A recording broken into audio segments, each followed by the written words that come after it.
Okay, so I figured I was going to kind of go over some of the stuff that I've come up with since I rode this versus the Renegade.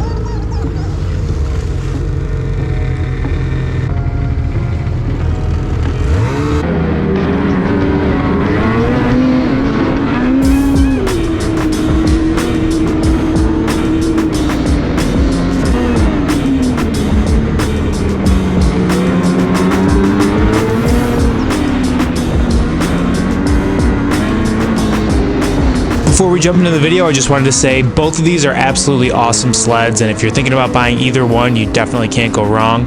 My whole point with this video is to just point out the differences for those that are trying to weigh out the two. If at any point I sound like I'm being negative about something one does over the other, it's absolutely not intentional. It's just to highlight what one sled's good at versus the other. I hope you guys enjoy the video. Anybody that doesn't know, this is my 2022 Lynx Rave RE850. I got to compare it to my 2021 Renegade XRS 850. Both have 7.5-inch carbides. Both have 1 3/4 Hurricane tracks. So I'm kind of trying to make them as similar as possible in that respect. And then from there, it's just suspension and kind of chassis setup. Here, we're gonna switch.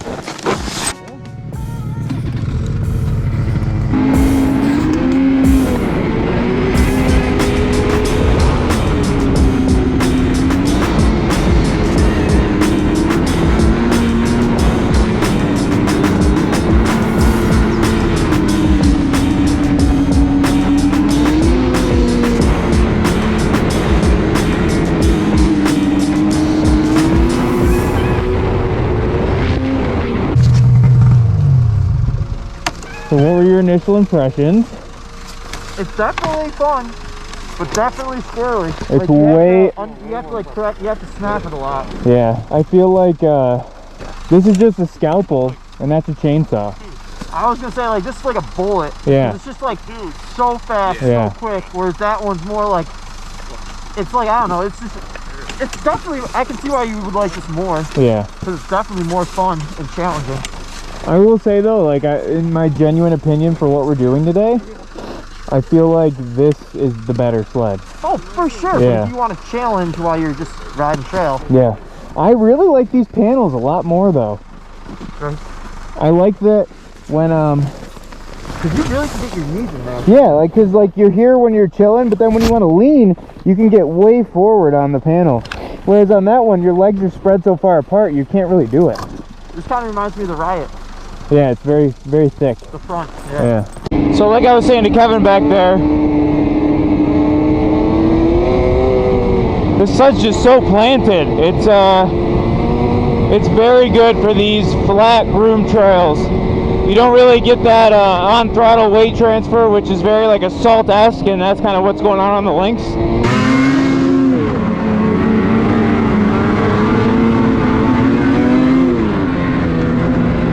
So between the two sleds, the groomed trail stuff is still where the Renegade is #1.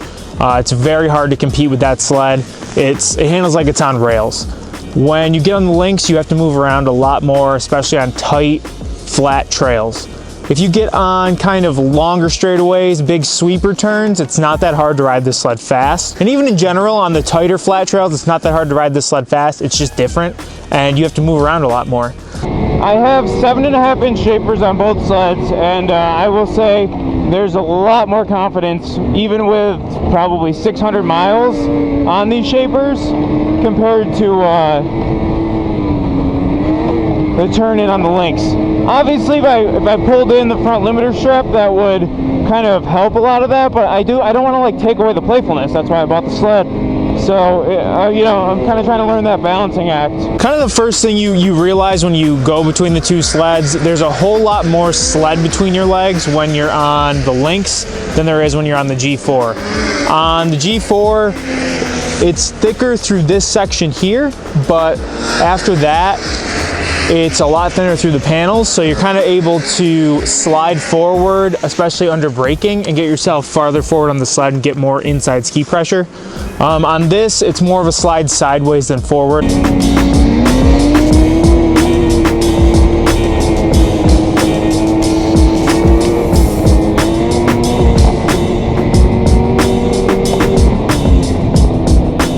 like I was saying to Kevin back there too, I do like the side panels more on the G4. I'm able to move farther forward because of the cutout, whereas on the Lynx, your legs are spread super far apart, and I don't think you can get as far forward, even with the cut in the seat. When I'm coming into a corner and I need to like get inside, when I hit the brake, it'll like throw my body like this, so I don't even have to move.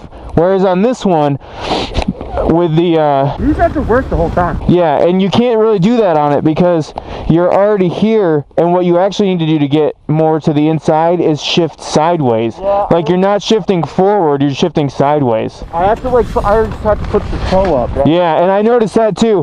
When you really want to get in it, you use this. Yeah. Like you really do. Like you're fully like that. So it's good that they put that there, I think. I really like the footholds on the Lynx. That's like a big thing for me that I've noticed. You really need them.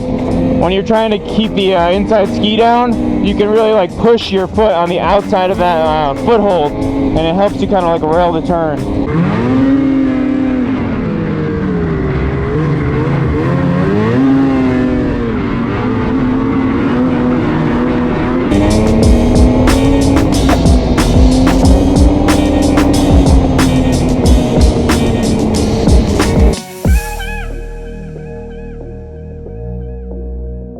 It's pretty crazy though that Lynx was given this G4 chassis and they made it handle so different than the actual G4. So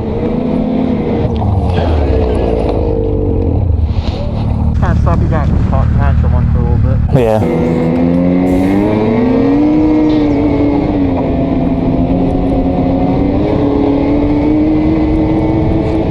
Definitely get a lot more feedback through the bars though on the G4.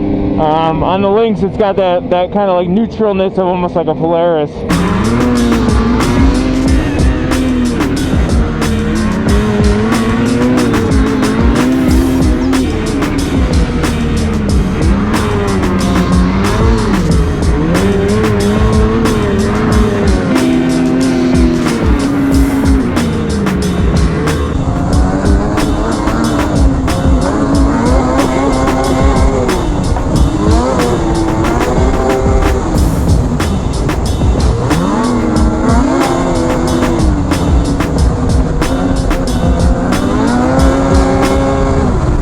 Where it really starts to shine is any sort of bumpy, from chatter to full out moguls to, you know, almost snow cross level type stuff. This sled does it all better than the Renegade. In the chatter, there's way less feedback through the bars, so you don't get as tired out. In the smaller bumps, same story. You're not getting as tired out. You're able to kind of skim across the top. In the moguls, I've yet to bottom this sled out. With my Renegade, after like 200 miles, I found myself bottoming it out a lot. I had to kind of turn the torsion springs up and add some compression to it to really make it handle the way I wanted. Whereas with this, I mean, I love how it goes through the bumps. I'm not tired at all. My arms don't get tired trying to keep the sled going straight. I feel super comfortable on this sled.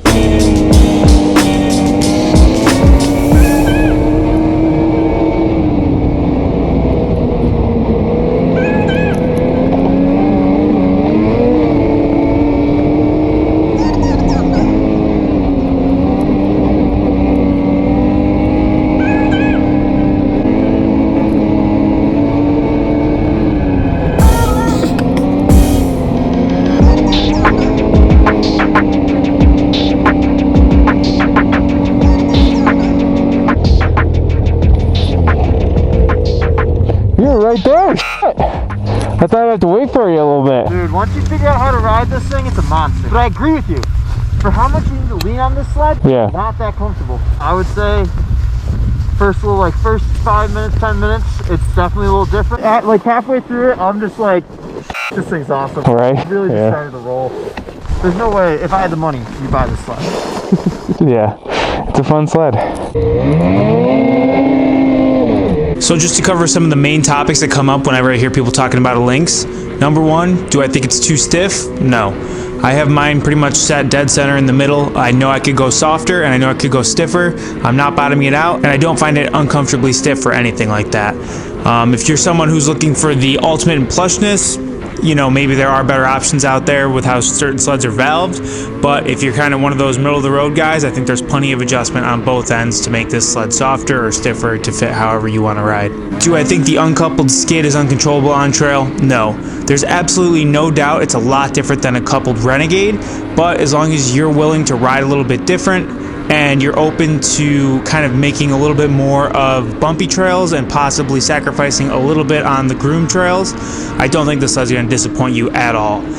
If you go into it expecting pound for pound an identical sled to a Renegade, it's going to be different, and I think you would be a little bit disappointed in that situation, but that's where it comes down to each rider deciding what they want and what they're expecting. One thing I will say that kind of I started to realize as time went on, the easiest part of my day is the groomed trail riding. The bumps and the chatter and the moguls, that's the harder part of my day, and that was the part that it was very nice to have become easier.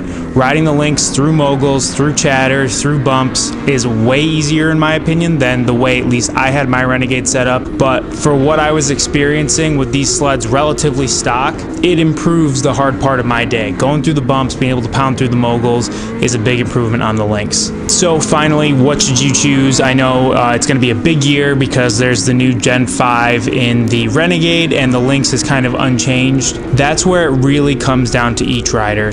If your big goal is absolutely shredding groomed trails as fast as you possibly can, out of a box, the Renegade, in my opinion, does it a little bit better. If your goal is pound through the moguls and kind of make the most of that type of riding, that's where the Lynx shines. It's up to each person to decide what's their main priority and what part of their day is going to be prioritized. Is it the bumps or is it the groomed trail riding? So that's kind of where I'll leave it off at. I know for me, I do ride a lot of groomed trails, but it's nice that the Lynx improved the bumpy trail riding, and that's something that is very welcome in my book. The flat groomed trail riding, kind of either way, I'm able to enjoy it. I'm able to lead, all that, so I don't really need any sort of leg up in that situation. So if I'm sacrificing anything as far as groomed trails go, I'm happy to welcome the added on-trail capability as far as the bumpy riding goes. There's no question that the Lynx is a more playful sled, so if that's something you're looking forward to, it's definitely going to help you out there. But that's just kind of my roundup of everything. And if you have any more questions, definitely let me know down below. I tried to hit everything I could, but you know, there's obviously some things that almost feel commonplace to me now that might stand out to somebody who hasn't ridden one of these sleds a little bit more.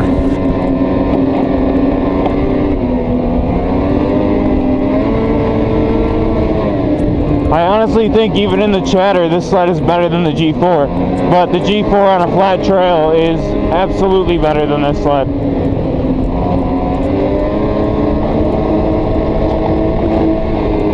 It's amazing. I was saying it to Kevin, how different they handle. It's hard to believe. You guys saw in the video, Kevin really enjoyed this sled too. He was able to try it out, and shocking to me, he does prefer this over the Renegade. When I got the Lynx, he told me he thought the Renegade was the sled I should be on, and I probably wasn't going to end up liking the Lynx. After riding it, he said he sees why I spent the money, and he would do the same if he had the opportunity to. So.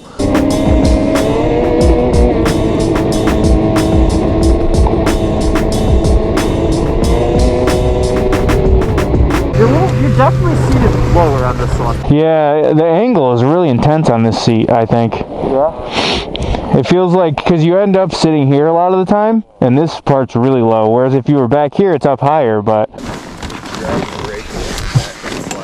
Oh yeah, so this feels like that. Yeah, and then when you're actually where you ride, you're lower. Definitely. Yeah.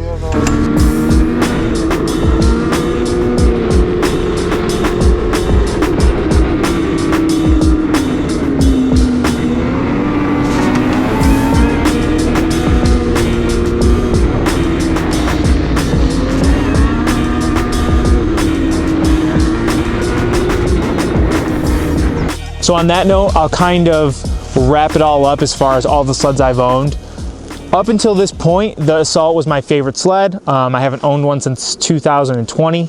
But this, I feel so comfortable on this sled. It's fast approaching my favorite sled. I don't want to say that yet because I said that about the Renegade early on, and I feel like my opinion changed. I got about 400 miles on this sled so far, and I'm loving it. It does everything I want it to. It's got that playfulness of the Assault, But the thing that shocks me is even though this is an uncoupled skid, it's not designed to be a playful uncoupled, like a backcountry and assault, that sort of thing.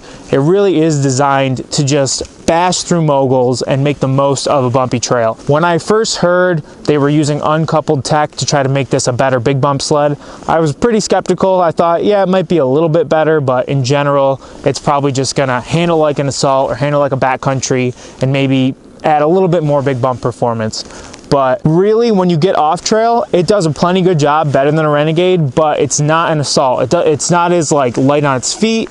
It can still transfer, but it's not as easy as the assault. Obviously, the tipped up rails are helping that, the really low approach angle on the track.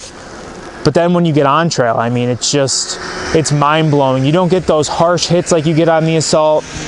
It just soaks up everything. Depending on where you put yourself, it's a lot like a Polaris. If you get up towards the front, you get more ski pressure. If you move towards the back, you kind of get more track pressure. And it blows my mind. Sometimes I'll kind of like shift backwards and the sled will start to transfer. And I can feel the rear shock working independent of the front shock in the skid. And it's a crazy feeling. Something I haven't experienced before and something I really like. You have these footholds that you can really use to your advantage. I was kind of talking back there about planting the outside ski. You can use your foot to kind of, on the inside, pull yourself to get the outside ski set and then just kind of rail a corner.